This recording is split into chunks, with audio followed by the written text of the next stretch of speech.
Today we're going to talk about the 4 P's of gut healing and how many different plants you want to eat a week to have a healthier microbiome. Hey everybody, Chad Cruiser here with Health and Homestead, and the first of the 4 P's of gut healing are number 1, probiotics. And I know when people think of probiotics, they think of, going to the store, buying some pills, or going on Amazon and buying some pills. I don't suggest that because I don't actually think that's the best way to get probiotics. The best way to get probiotics, which by the way, are living organisms that are beneficial to your body, specifically beneficial in this case to your gut, the best place to get them are on plants or in plants. So as you have some peaches or you have apples, in and on that apple, for instance, you may have 100 million bacteria in or on the apple. And so you want to get probiotics, these living organisms, bacteria and so forth, from the food that you eat. The second P of gut healing is prebiotics. Now, prebiotics are what you find inside the plant itself, other than the bacteria. Not everything, but one of the things you find in it is the food for the bacteria, and that is fiber, specifically soluble fiber. Now you have insoluble and soluble fiber,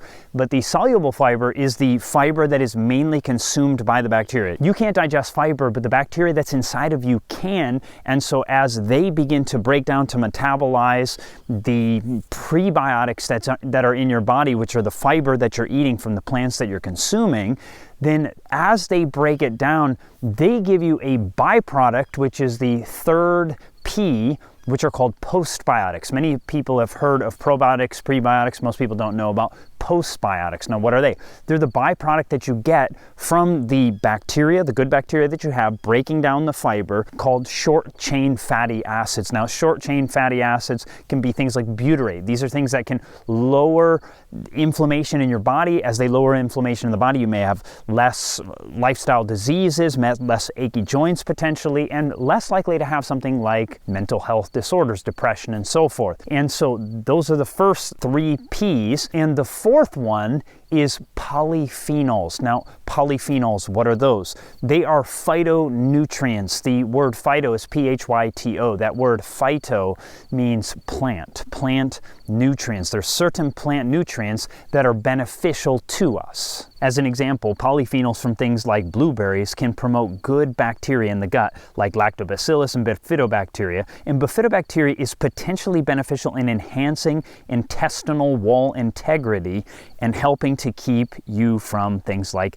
leaky gut. Leaky gut, basically your intestines are a tube, and that tube is supposed to have nice tight junctions so the things that you've eaten don't just pass right through, like undigested proteins, bacteria, endotoxins, that they don't just pass right into the bloodstream. You could tell that could cause all kinds of problems. But what can happen with things like leaky gut is the junctions can be opened from super salty diet can do it, super refined carb diet can do it. Various things can open the junctions of the intestines, and we're talking mainly about refined sugar, these kind of things, not in their whole form. In their whole forms, they're good for you. When they're refined, that's where you get the side effects. And so they can open up the junctions of the intestines, and what happens is bacteria and endotoxins, undigested proteins can pass right through into the bloodstream, thus creating inflammation in the body. But certain things like polyphenols, things that you might find in plant foods, what they can do is they can actually enhance the integrity of the intestinal connections there so that you don't have these junctions opening up, and so you have a stronger gut, and as you do, you're less likely to have a negative impact to the gut-brain connection. But one of the things to realize is that diversity in your diet can be very beneficial. The trouble is we've lost much of our diversity. An investigation by the Food and Agricultural Organization of the United Nations revealed that 75% of plant genetic diversity has been decimated by farmers who have left their local varieties of plants for big ag seeds. I mean, there's literally thousands of varieties of apples in the past, and now we have, just a handful typically in the store because we've picked the ones that are the brightest, the most beautiful, and some of them taste really good, and others are like, they're not that good, but they ship real well, and so that's why we have them. But the point is, getting a diversity of various plants can actually be beneficial to the microbial diversity that we have in our microbiome. There are potentially upwards of 250 to 300,000 edible plants in the world out of the roughly 400,000 plants that exist, and yet 75% of the world's plant food comes from just 12 plants. But this is even crazier. 3 plants make up almost 60% of the calories people receive from plants, and these are rice, maize, and wheat. And this is not what we're looking to have for our microbiota or a microbiome. We want a diversity going in there. Greater diversity can give us a greater diversity of bacteria, because like an apple is going to have its genetic diversity of bacteria that it has, and that might be a little different from a peach or something like that. And so having a diversity is going to give you a greater diversity of the bacteria that can benefit your gut. There's something called an enterotype. It's a measurement of what kind of bacteria make up a large portion of your gut microbiome. And those who eat large quantities of meat, protein, and fat often have a bacteroides enterotype, while those who eat more plant food are more prone to a Prevotella enterotype. And a study in the journal Nature reports that among those who have a Prevotella or a plant enterotype and have greater diversity of bacteria,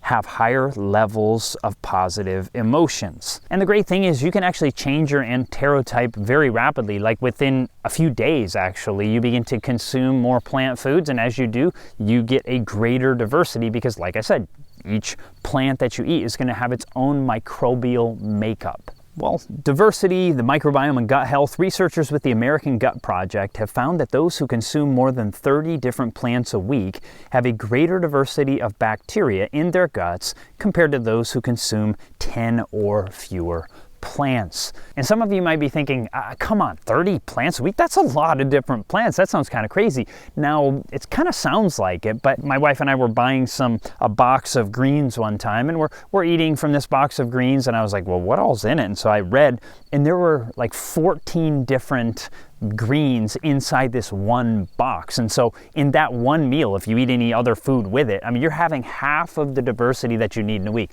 Now, I want to clarify actually, because some people might think, man, I should try to get 30 per meal. I actually don't think you should. And the reason is because, especially if you're someone like me, some of you I know who have like intestines of steel, if there is such a thing, but meaning you just have these really tough guts, and you could eat anything and it goes, you have no trouble with it. But other people who have weaker digestion, I got gut trouble from being overseas, and I've never had a very strong digestion. For those of us who have weaker digestion, not having too many things at one meal. So maybe, 4 different things at one meal, and then the next meal you have another 4. And so you're creating the diversity through time. And so it's really not as hard as it sounds. Like I said, if you can have 14 things in a salad over the course of a week, it's not really hard to get 30 different things. Now, I want to be very clear. I know, as I've talked about in the past, people with maybe ulcerative colitis or Crohn's disease, certain people with very weak digestion, fiber can be very difficult on them,